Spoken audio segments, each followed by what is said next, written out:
clients that I work with have taught me loads of stuff. So I know about child development from being a parent as well as being a clinician. Colin mentioned that I am an occupational therapist. I also have a former background as a teacher and a special education consultant. So my background working with kids with special needs is pretty extensive. We got, use the right buttons here. All right. So we have our growing kids, and these growing kids lead us to having these growing questions. We just really want the best for our children. So how are we going to support our children's growth and development over the years? How do we give them the best future? I remember being pregnant, and we have, as parents, mothers and fathers, we have big expectations for the little hands and the little feet that we have join our families. And one of my kids, Stefan, he's the 11-year-old, comes up to me one day when he was only 3. And I'm folding laundry, doing the household chores, and he toddles up to me and he says, "Mama, don't stand in the way of my dreams." And I looked at him and I said, "Okay." He says, "I'm going to be in the NFL." I was like, well, I hope you're not going to go into football. You're kind of a small kid, and he's also a preemie child. So he was born with some special challenges that he had to face neurologically, and still copes with some of these today. But we certainly don't want to stand in the way of our children's dreams. In fact, when we have a child that is struggling a bit, we want to give them every opportunity to be that one that makes it for whatever their dream is, whether it's sports or whether it's the arts, music. We want them to reach their true potential. And you will help your child reach their true potential. You can make their dreams come true. And this picture is especially meaningful to me because I have an 18-year-old who, he said, "Mom, I may have crawled, stumbled, fell, but somehow I made it across the finish line." And this year he graduates from high school. So I do know from a parent's perspective how some of these struggles that our children face, how challenging they are for them. And we know how challenging they are for us as parents, but we can't even imagine the challenges that they're facing as they go across the finish line in life. We as parents have the opportunity to help our child paint their future. We can change their focus. We can help them to envision a brighter future. We have that power as parents to help our children grow, to thrive, and to access their goals and dreams. So we have to empower our children, and we have the means to do that. We just need to have a few secrets. So how do we develop our powered up kids? How do we make their dreams come true? So he's, that is Stefan there with Dad, Dr. Andrich, and he's not in the NFL so far. Of course, he's only 11. He is a baseball player right now, and his big dream is to be in the Baseball Hall of Fame someday and to make the World Series. So we'll see how that goes, but I'm not going to stand in the way of his dreams. In fact, I'm going to do everything I can to get this preemie baby to be neurologically capable of accessing his full potential. So these are the 5 things I want to share with you today. If you want to power up your kid, this is what you need to know. You need to know how the brain and the body naturally gets wired. And then we need to target special opportunities for sensory motor connections. We need to have systems, and we need to be slow about it. We need to be slow so that we can observe the growth. And then we have to use our power of words, which is pretty cool stuff. So the first thing during pregnancy and fetal development, we have a whole cascade of events that just go. And those cascade of events, they help to create our brain structures. And those brain structures are part of our nervous system that link sensory and motor nerves to the body. Sort of like writing code for optimal performance. So this cascade of events is a process of code writing. So if you were working with a computer program or a game or an app and it was quirky, it's not a problem. It's just quirky code. what you have to do is identify the quirk. Where is the quirk? And then you just go back and rewrite the code. And that's essentially what we do with primitive reflexes. We use primitive reflexes as our coding language to rewrite code of the nervous system. And when we do that, these small changes, I like to say I work with the mortar between the bricks. I work with the small things that make big differences in life. So we rewrite code when we work with primitive reflexes. And when we do that, the brain gets wired and the codes for performance become written. So the body first experiences feeling and movements through automatic reflexive feedback loops to the brain. And the brain records all the sensory and motor data, and the brain makes adjustments.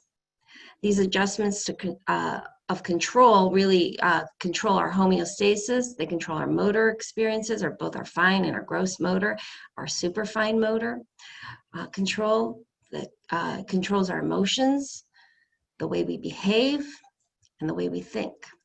And that really brings vision therapy into the spotlight here, because behavioral optometry, we're not so worried about a person's acuity. That's very important. Clear eyesight's important. But the behavioral optometrists out there around the world, these are our partners in helping us to understand behavior. And we can make changes in behavior by the tools we use in behavioral optometry. And those might be lenses, prisms, filters. They might be primitive reflex tools as well. And that will help a child to grow and to rewrite code, faulty code, rewrite code through the vision therapy experiences that they gain in their lessons. So every day, all day, we're writing code. From the time we're conceived to the last breath, we're rewriting code. We have everyday opportunities with our play. Our sensory neurons are linking up with motor neurons. So let me explain how that works. We have a sensory neuron, and that neuron is going to be sensing a stimulus, whether it's sound, taste, touch. There's a we often think about sound, light, touch, taste, but do you ever think about proprioception, knowing where we are in space? What about interoception? That we have data being collected in our brain of where our stomach is compared to our heart. All those things that we don't think about because they are on an automatic subconscious level. But we're writing code about that. Kids, for example, that may have poor interoception may have trouble with toileting skills. They may not realize that they're full and they need to go. That would be one example.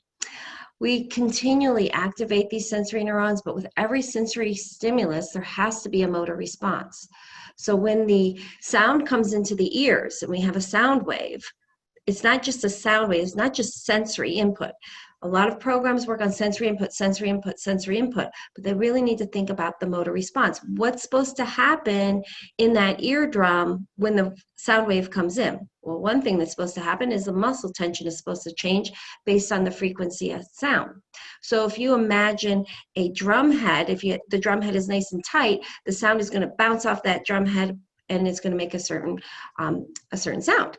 But if that drum head is loose and that sound wave hits the drum head, it's not going to have the same response. So motorically, just to listen, we need a motoric response. Same thing with light. Light enters the eye. Different color enters the eye.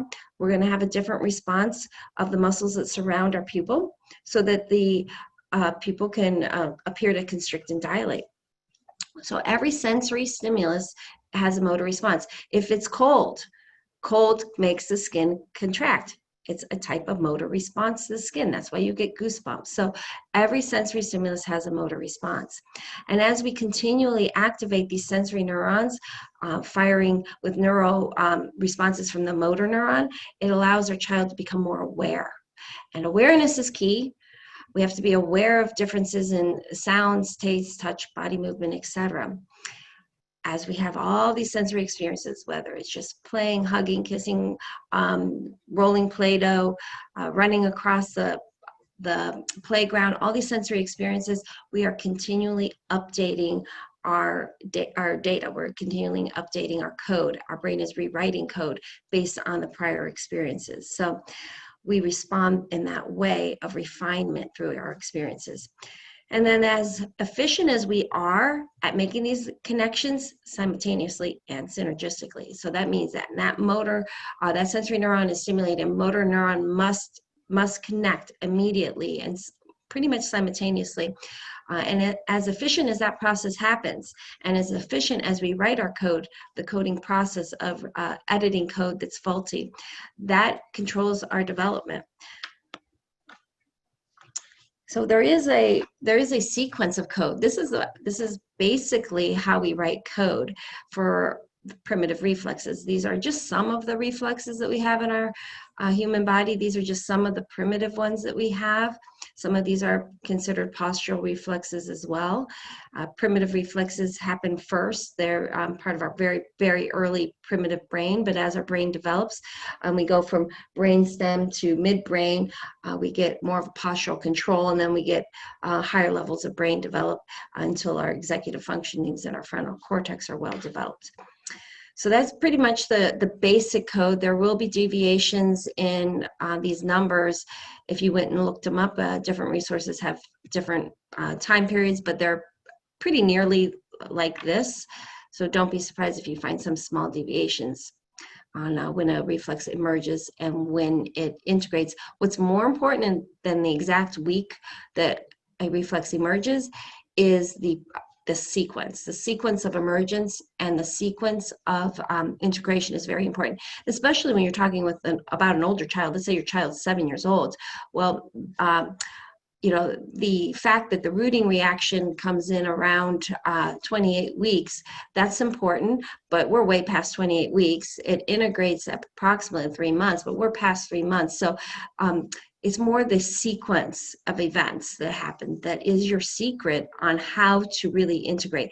If we go too advanced and we start working on tilting reactions before we work on, let's say, a Moro or fear paralysis, that fear paralysis or Moro reflex could really be inhibiting any progress in tilting reactions.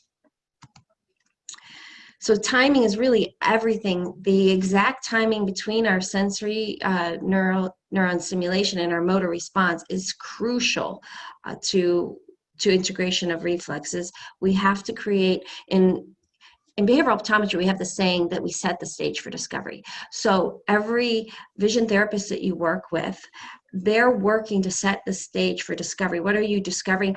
We're discovering that timing. They're setting up specialized activities that sensory neuron is stimulated in such a way that a motor neuron is going to connect with that sensory neuron, and that you're going to get change and development. That's what makes behavioral optometry so special.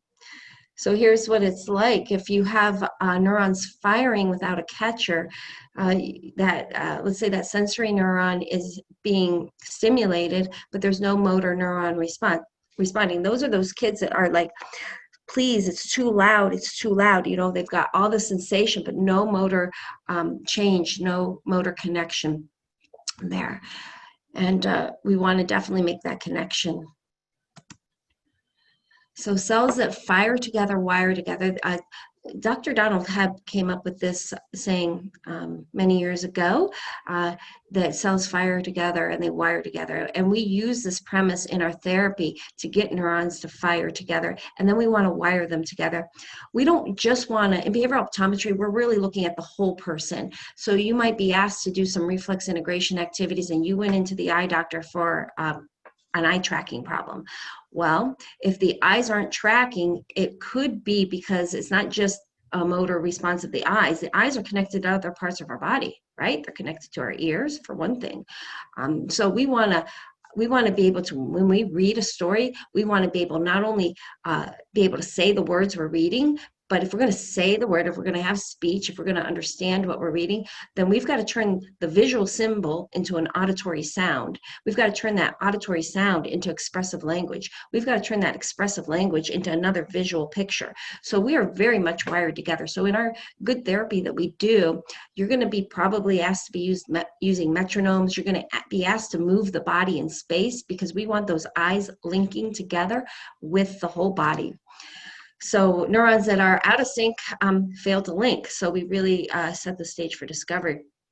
I like to look at this as when sensory and motor neurons are connecting in phase, it's kind of like this. It's happening at the exact same time, pretty nearly. We have a sensory stimulus and a motor response. But what happens when things are out of phase, then we have kids that are really struggling in school and sports and social skills and basic motor control and sensory integration. These are some of just the symptoms of what I like to call neurological immaturity. The world calls it retained reflexes, but in my world, I just look at it as code that needs to be rewritten. I just look at it as really we've got a state of immaturity in the nervous system, and we can just go back, rewrite code, and help those the nervous system to mature to a more advanced state.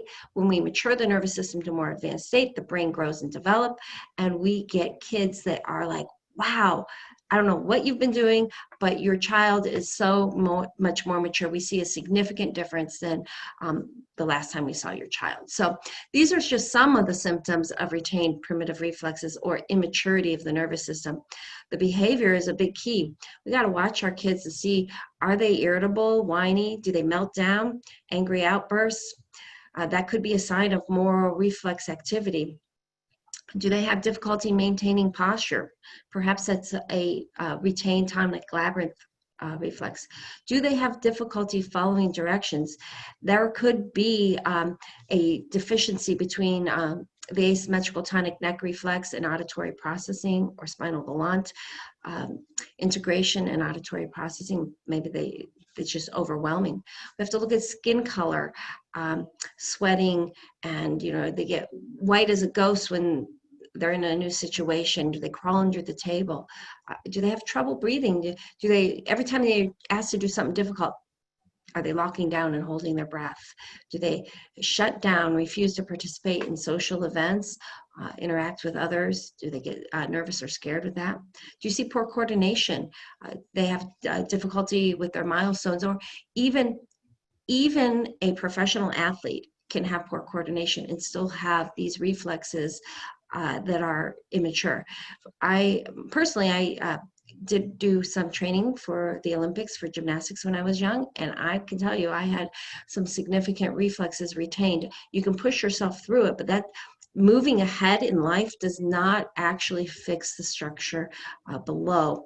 So we work with professional athletes. We work with the Cleveland Indians. I cannot tell you how many baseball players there are, just around the world, the different teams that we've worked with, high-level athletes, football, et cetera, that tell us they see two balls. It's like, whoa.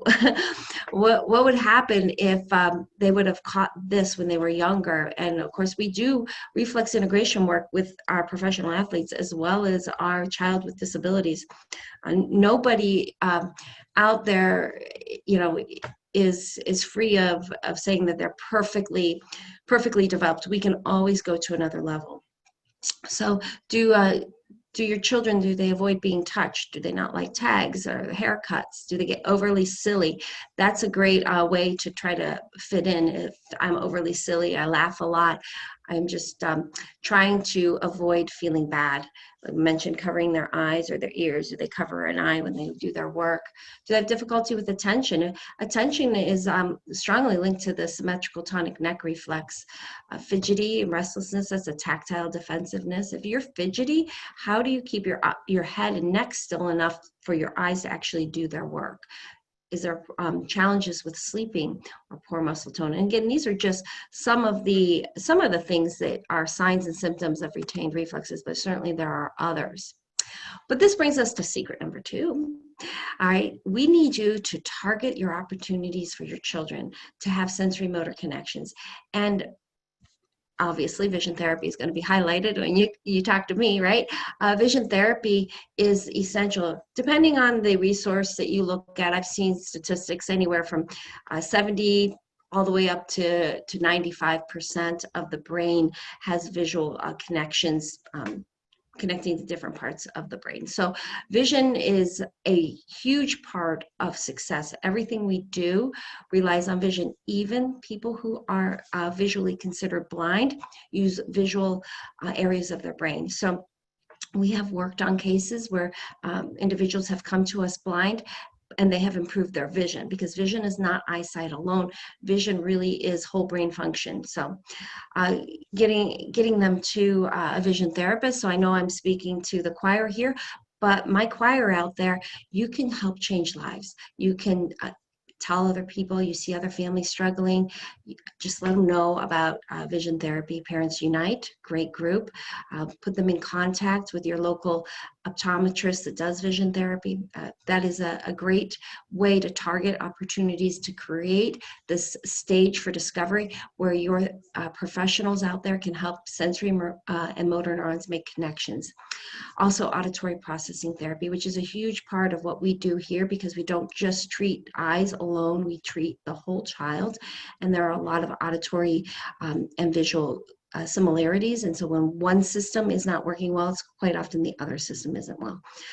Occupational therapy, physical therapy, chiropractic care, cranial sacral therapy, music therapy. There's so many more things. And then don't forget just having fun too. Our community sports, music, play, and art opportunities, so much more. But we really need to target, we have to know our child, and we have to give them opportunities for targeted success. This is a little child, and I'm just doing a palmar reflex test here, but you can just see that as I touch the child, she looked at her hand. I wanted her to connect her body with her visual system, trying to get her to develop the brain map between the eye and the hand. So there are a lot of things that we can do through reflexes and through our work. There is exactly a certain sequence of things that are supposed to happen in child development. So kind of knowing that, we can target opportunities for sensory motor connections based on what the normal sequence is. So just because your child may be older doesn't mean they've gotten everything out of their foundation. We may have to go back to earlier states of development and make them age appropriate, but give them the pieces, rewrite the codes that they have missing. So secret number 3 is to be systematic and slow. You know, there's a great big world out there, a lot of techniques. You're going to hear them from all your wonderful therapists, from other parents out there, but there's actually a way to do this. There's actually a way to stay on the path. So if you really want your child to grow optimally and make those sensory motor connections, and you want to see that neurological maturity in your child, you really need to stay on the path. I did create a program, Sensory Foundations, and it is registered and trademarked now, but a 7-level program that takes you from down at the bottom all the way up. But just to take a look at this tower, if you have reflex activity in any one area, everything that's built on top of that is going to, you can still learn to read, you can still learn to ride a bike, tie a shoe, do all the great things, be a gymnast, catch a ball. You can still learn to do all that, but it's going to be a lot harder. And you're building those skills on a faulty foundation. But when you target, you find that code, that neurological code that needs rewritten, you find it, you target your resources and your therapy on that code, and you stay on a systematic approach, and you're slow about it and you're careful. It could take you maybe a year to 18 months, which might sound like horrible to some families that are listening. Others are probably thinking, oh my gosh, I've been at this for 15 years. So I guess slow is a perception, but be slow and systematic. And I'm not saying that every child in 12 to 18 months can be neurologically advanced. I don't want to leave you with that impression, but that's about an average. So if you have a child with special needs, that we're going to need to take longer, and perhaps that we won't make, we're not going to change hardware, but we can change software. So we may not change the physical challenges of a child's body or the physical challenges of brain, but we can rewrite code. We can help that brain process information better. We can change their software in their brain. So that's what your great therapists are experts at doing out there.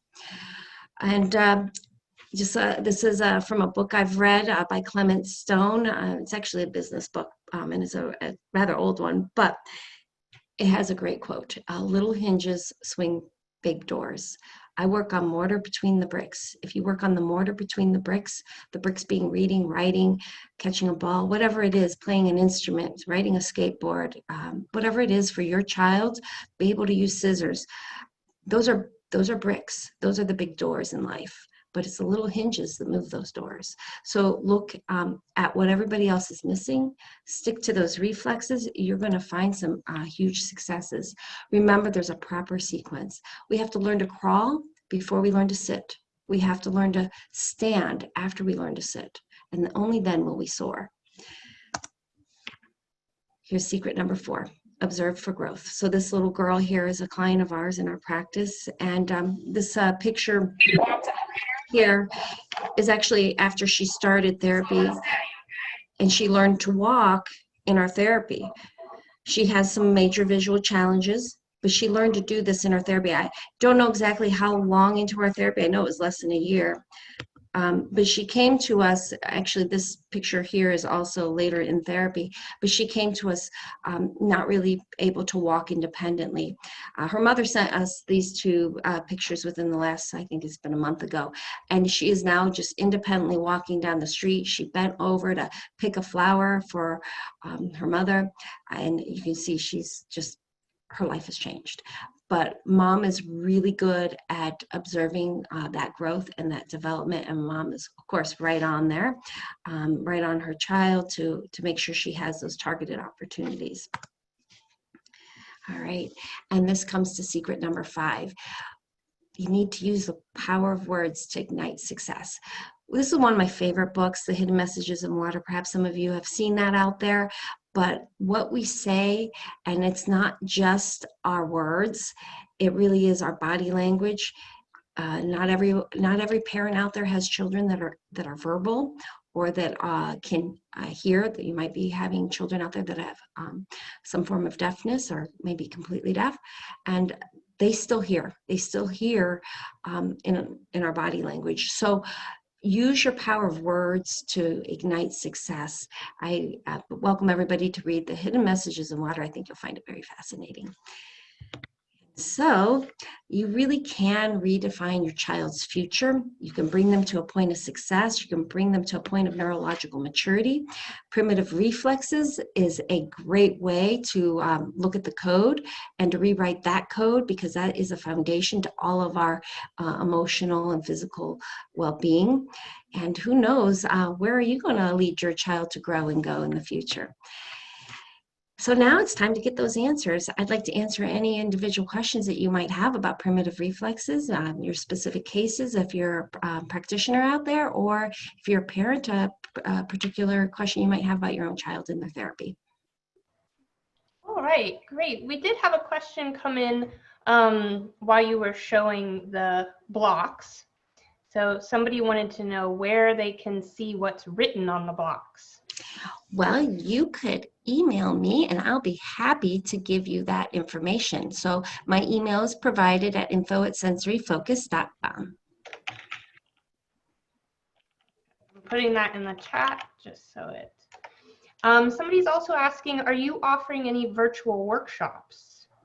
I will always come and help however I can. So we can create a virtual workshop at any time. If you have a group that needs to meet, we'll get that all put together. You can contact me and we can work out those details. So yes, at any time I can do that for you. We also have a question. Are fidget gadgets a good idea or another layer of distraction? Well, of course, we all know the answer. It depends, right? In Envision therapy, there are no wrong answers. There's only more optimal ways of functioning. So depending on that situation, I like to look at the behavior of fidget toys. That is a clue. I tell kids I work with that I'm a clue finder and they are clue givers. So when they're playing or they have the need for a fidget toy, it's telling me that their tactile system or their sensory neurons they're firing, they're wanting some information. The body and brain is looking for a motor connection that they're not getting. So it is a clue that says the tactile system is underdeveloped and we need to improve it. So now you probably want to know how. So fidget toys tell us that I need to know where my body is in space. So I'm constantly moving my body. I'm getting the signal where my hands are. I can see my hands. I'm feeling more comforted about that. And so if you're going to play with fidget toys, uh, and you're working with a great professional out there in the world of vision therapy, play with that fidget toy with maybe a lens that changes the input of the eye, that brings focus to that or attention to that fidget toy and that experience. Get them to talk about it. What are they feeling? So that the brain can stop looping that over and over and over again. So we will use headphones with a speech component so they can hear themselves talk. And then with something in front of the eye, we'll ask them to fidget, and then we'll ask them questions, and whatever verbal information they can get, we're going to improve that verbal piece if they are a verbal client.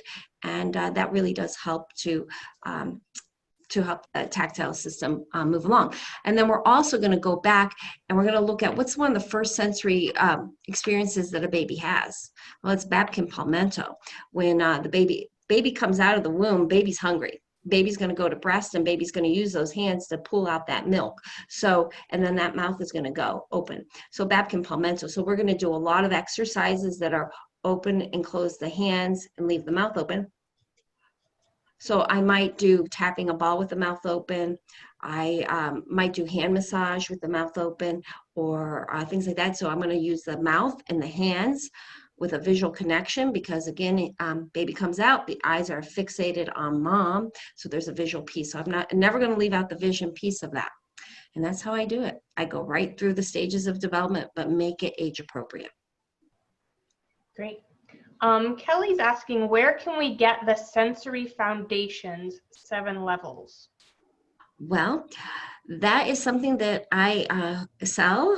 So if you want to contact me, I can get you that information. We can get that through Bonovi. And we have Fiorella is asking, are involuntary eye movements related to primitive reflexes? Involuntary eye movements begin as primitive movements. So if you watch a newborn, their eyes are darting all around and they're playing, experimenting. And some of that is primitive, where it's just random. And then as that baby gets stimulated and as the brain becomes curious about it, it becomes more of a purposeful action. They swing their eyes, they look, oh, there's mommy. And then they swing their eyes again, and then they're like, I gotta find mommy, and eventually there's mommy again. So they become purposeful movements. There are some neurological conditions like nystagmus, where it is an involuntary eye movement, and nystagmus is not really a primitive reflex, it's a different disorder. Okay.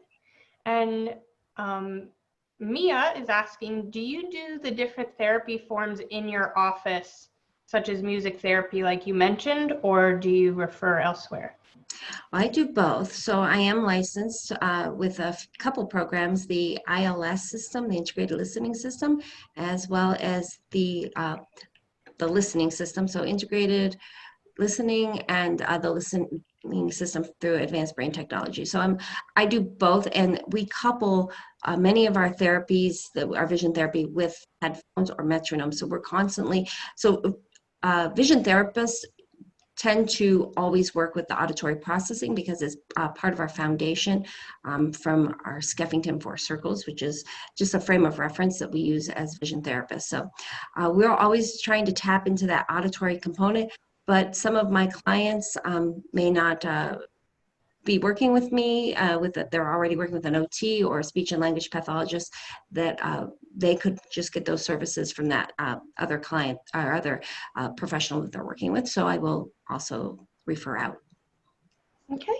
And Dr. Malhotra in Virginia is asking, when I have patients with significant problems with reflex integration, I often collaborate with other specialists. Some of them have patients work on a specific integration procedure, for example, the starfish, 10 times, while others only do 3 repetitions twice a day, in the morning and evening. What are your thoughts on frequency of the procedures? Well, slow is where the power is. So if we were to move fast, we'd have to do something many, many times throughout the day to get the benefit. If you do something 1 or 2 times extremely slowly, where the brain can actually process that movement and have time to think about the sensations, then you're going to get much more power out of that exercise. So while you're working with some younger kids, it may be very hard to get them to slow down. We use actually metronomes to help that process, because kids like bigger numbers. They think the bigger the number, they win. So I will set a metronome to, let's say, something like 40 beats, and I'll say, how high of a number can we move to? So they'd have to move slower to get to a higher number of beats, because the metronome is set so slow. So my preference is slow and few times a day. Slow and accurate movements would be better than multiple movements throughout the day. Okay. And we have Kara writing, my son always moves his tongue during therapy. What clue might this be? Babkin palmento. So during therapy, the eyes and the hands are probably being used in the activity that she's doing. I'm speculating there, but most often the eyes and the hands are part of the vision therapy exercises. So even holding a pencil, even holding an object, the hand is being used. So holding a flipper. And so Babkin palmento. And these reflexes are there for survival. And here's another key to getting those integrated. We have to convince the brain that the child has survived. The brain is still looking for an experience to say, I'm done with that reflex, we can let it go.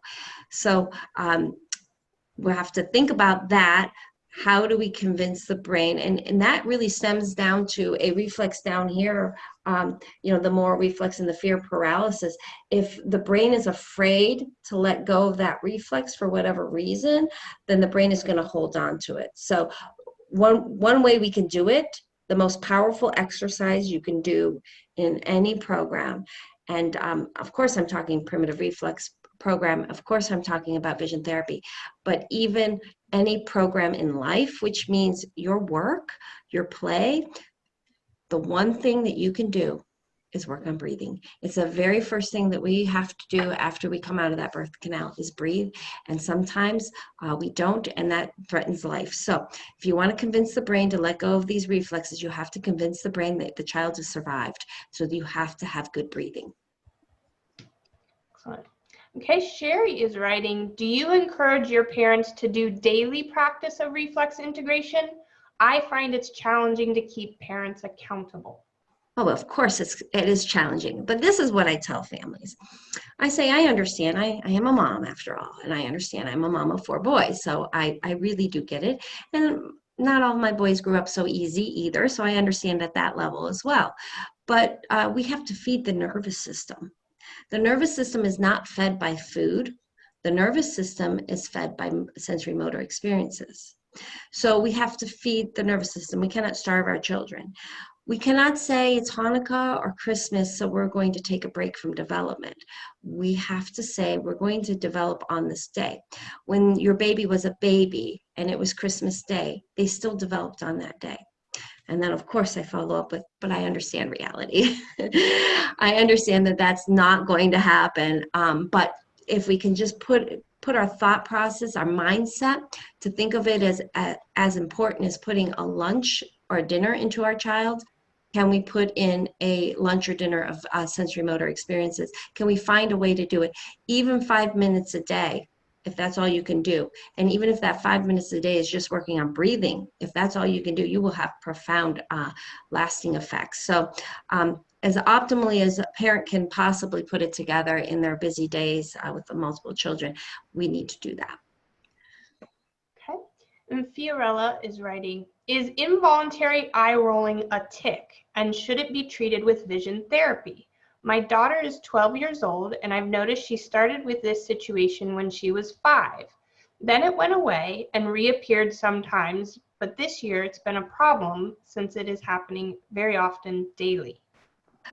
It could be a tic, and some people think that the tics are related to a moral reflex. So there isn't a lot of science behind to prove any of this, but that's just the thought process. Any kind of OCD behavior or tics, people have found that when they integrate these reflexes or mature the nervous system, that the tic goes away. So it's possibly a tic. It could be. It possibly could resolve on its own. But really, when a doctor tells somebody, oh, it'll resolve on its own, they're hoping for neurological maturity to happen. So targeted therapies may help.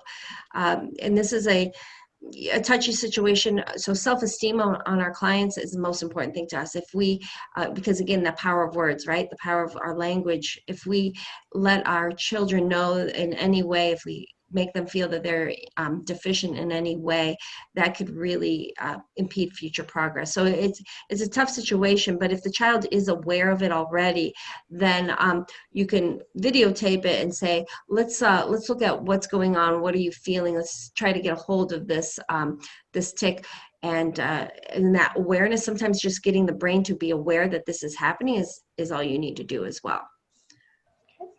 And along the same lines as Sherry's question just a moment ago, I'd like some advice on getting through to my son. He's 7 years old, and we've recently started doing reflex integration at home, which we're completing before moving on to VT.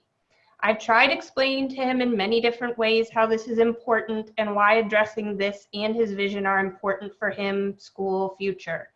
He hates school and refuses to believe that any of it will help change that. He does not like doing his reflex integration once a day, let alone the twice we need. Are there any strategies for explaining it or convincing it? Well, I thank God for my 4 boys because they've taught me so much. So I have the one that basically stumbled across the finish line for high school. He goes back now and he's like, I wish I would have taken advantage of all these opportunities that you gave me, Mom. And there's now the maturity is hit after all the opportunities of childhood have long passed. But I understand strong-willed children very much, and the struggles that mothers face on that end. There are some things that I would suggest trying. I would suggest that you make charts, and he's 7 years old, so we have a chore chart, and it's just one of the items on the chart, or a things to do chart. We brush our teeth, we do our exercises, and we just do it. It does help, I think, to explain why. I think kids naturally want to know, what does this reflex have to do with anything? So you pick the thing that is most dear to them, and then every skill we have actually traces down to a reflex. So can we ask this mom out there, what does the child like to do? What is their passion? Are they in any sports? Do they like music? Let's see if takes a moment to type back. Yeah. Okay, she does say most sports. Most sports. So yeah, so I just pick the sport. This helps you with let's say it's baseball. This helps you with baseball. That might be enough. Most likely not. This, let's say you're working on an asymmetrical tonic neck reflex, right? So you turn your head and to one side and your hand goes out. So let's say it's baseball, and let's say the kid is working on pitching the ball, and we want to do this, right? We do not want, when we turn the head and we look at the player on second base is going to move, right? Because we got to throw the ball and get that kid out. We want our periphery to be open. We want to see that other player. And then when we go like this, we don't want this hand to move out, so it's going to help performance. We usually tell our clients, well, we work with the pros, and I tell them, you know what? The pros, they play for money. And they want even 1% better is going to give them the contract and knock somebody else out. So I use a lot of sports reasons, just with the particular movement. I break it down with whatever reflex I'm on, and I create the link between that. So, and parents, you can email me with your specific questions, and I can try to give me a little more detail, and I can try to help you out any way I can. Okay. What are your thoughts with integrating primitive reflexes either prior to VT or at the same time as doing VT? Mm-hmm. So we do an evaluation here at our office. It's 2 hours long. And then we get an idea of which primitive reflexes are active at that moment and to what degree they're active at that moment. If we find that the primitive reflexes are only slightly active, and in a normalcy, many of us adults sitting here probably have some immaturity in our nervous system, so we can all probably relate to our children in some way. Yeah, I had that reflex delayed, I'm pretty sure. I just kind of look at all the reflexes. How delayed are they? If you're significantly delayed, if we're getting scores of significant retention, significant reflex activity, then you're going to work in your vision therapy program, and it's going to be hard to stand still.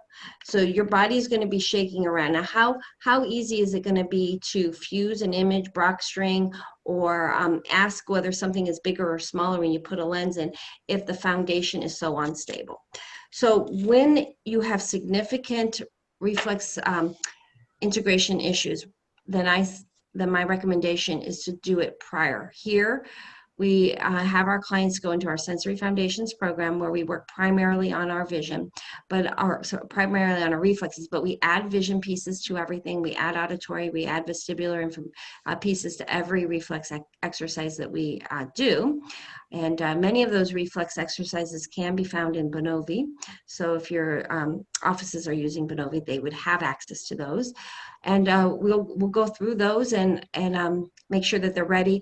Then when they get through that 7th level program, at that point, we put them into higher level VT, and then they really leave the reflex world and they really work on the high level vision therapy exercises. Now, you need to know, parents, that good vision therapy in itself may help to mature the nervous system. I mean, it does, absolutely. And that means that it may help to integrate primitive reflexes. So if your optometrist has suggested to go into vision therapy first, and we'll do, just know about these reflexes, maybe we'll just do some reflex exercises to support, that's because your optometrist has evaluated and thought the best thing that we can do for this client right now is get them some basic eye movements. And there is a possibility that our good vision therapy will address these reflexes, especially if they're minor. Okay. Where do I go for an evaluation of retained primitive reflexes? What does that evaluation entail? And what questions should I bring to the evaluation? So there are different places you can go. I don't know your local communities that you are involved with, but there are some occupational therapists or physical therapists. There's even chiropractors that assess reflex integration. So I think looking in your community for that, your behavioral optometrist may provide some testing of reflexes. There are other programs. There's a program called the IMPP, the Institute of Neurological Psychology. So that there on the wall, the IMPP program does offer some testing. They're based out of the UK, but there are providers that know how to do their testing. There is the MNRI program, so you can find that. There is rhythmic movement training. People are licensed to provide reflex testing through that. So there are quite a few different resources, Brain Highways, I believe. Of course, there's Sensory Foundations now. There's a sensory learning station or systems, which behavioral optometrists often do. It's a bed where they use syntonic lights and auditory processing, and they may be able to do some evaluations. So there are different outlets. We are leaders in remote therapy. We do remote testing as well. So that is an option for you. Okay, Karina is writing, do you recommend any stimulation quantity of time daily for a dyspraxic child?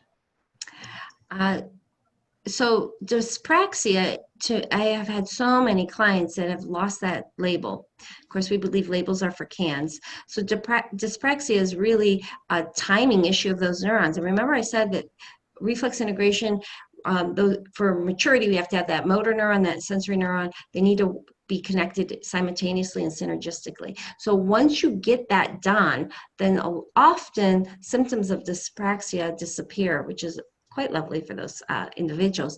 But there isn't really an amount of time or length for that to happen. I guess it just depends on how slow and steady you go. I'm not sure if that answered the question. Okay. Karina, you can let us know if that answered your question or not, but I'm going to move on to the next from David. Oh, Karina said yes. Okay. David asks, does integrating primitive reflexes help symptoms of autism? Our son is high functioning autistic. So yes, because with autism, again, it's really the misfiring of neurons, the faulty connections.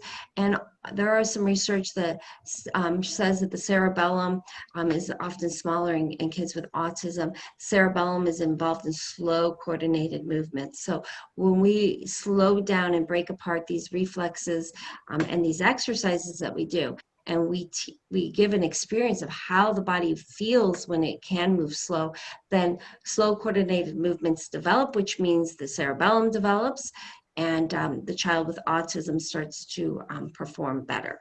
I did have one case, it's a beautiful story, well, more than one case, but a beautiful story from this one case, I should say. Child with severe autism, non-communicative, was in our vision therapy program for a long time and benefited. And the mother knew that he, just by watching the child's behavior, that he loved coming to vision therapy. So a mother brought the child, and we did our best to do whatever we could to help his visual system improve. And then one day, I just started learning more about these reflexes, and I said, Mom, your son needs to have a primitive reflex evaluation. We need to find out the starting point. I want to target my therapy towards which reflexes are the most immature, and I want to work up that tower, and I really need to start. And it took me some time to come up with all the language, like we work with the mortar between the bricks, and we have to stay on the path, and we have 7 levels. It took me a while to develop all this.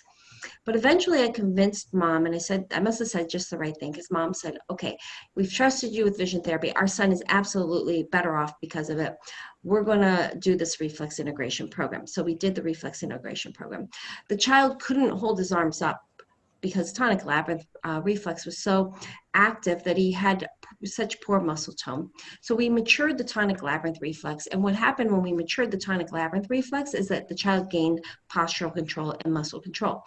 The child was then able to point and peck at letters to be able to write. And the child wrote his mother the most beautiful Christmas love letter to Mom, stating how much he loved Mom, how sorry he was that he had autism, which was heart-wrenching, but how thankful he was for his mother to provide all the opportunities, all the different therapies. And he mentioned how vision therapy was really, really valuable to him. So he became expressive, and he was able to write his story. And he stopped doing a lot of the behaviors, a lot of the intense, aggressive behaviors that a severely autistic child often demonstrates. He stopped those things. And Mom, so when we change a child, we change the entire family. So Mom constantly looked run down. She constantly looked disheveled because she was trying to just manage the child's behavior every moment of her waking day. And then the last time I saw the mom, she was so pretty. She had such glow in her face. She had such calmness because her child was calm. So really neat. So yes, can help your child with autism. Okay, Rose is asking, do you try to eliminate fluorescent lighting during therapy or compact fluorescent lighting in homes? We do try. So in our office, we put in skylights so that we can turn off our fluorescent lights. So that we do try. Our world has a lot of fluorescent lights around it. So we do a lot of syntonics, light therapy, and that does help. So I would really talk to your optometrist about the sensitivity of light, but that does trace down the seed of more reflex. So when we have that fight or flight and the difficulty adjusting our visual system to light, it may be related to that moral reflex. Okay, and we're just about to the end here, but I have another question. I've read a few times that retained primitive reflexes can impact vision.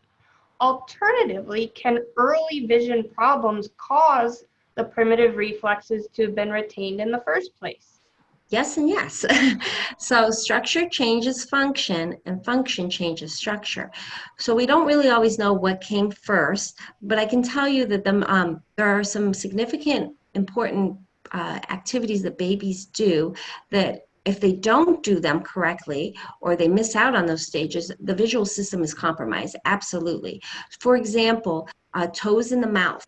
A baby who puts her toes in the mouth, that's really important for eye-foot coordination. If we don't put our toes in our mouth, we don't find our feet. If we are constantly placed in high chairs or bouncy seats, have opaque coverings, then we never know our feet. We don't learn to see them. We don't learn depth perception. So depth perception is an important skill as we get older. We don't learn to manage our feet if we don't have the proper movement experiences.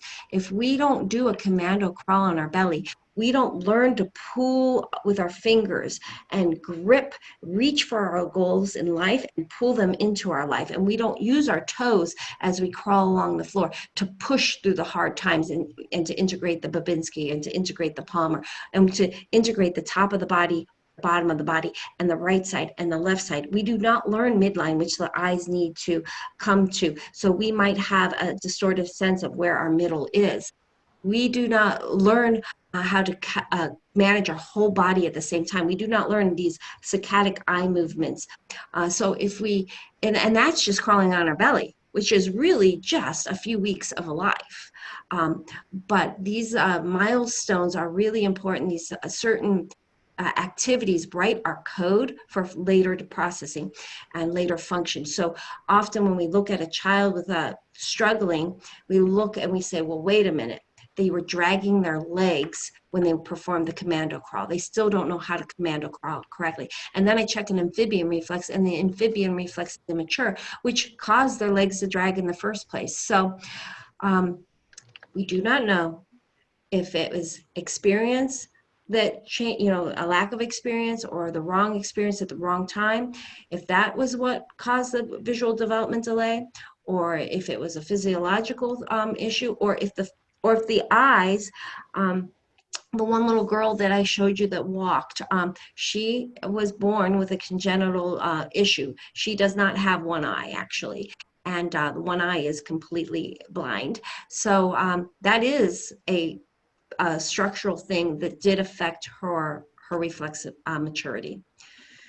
So it could be both. All right, does anybody have any other questions?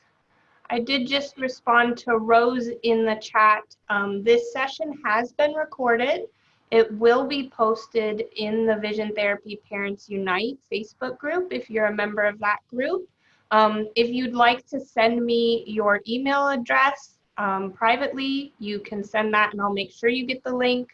And as always, Patti did provide her email address. You can also email her, and I think she's planning to share the video on her website as well. So yes, we'll make sure that you have access. And please share with anybody you feel may benefit from it.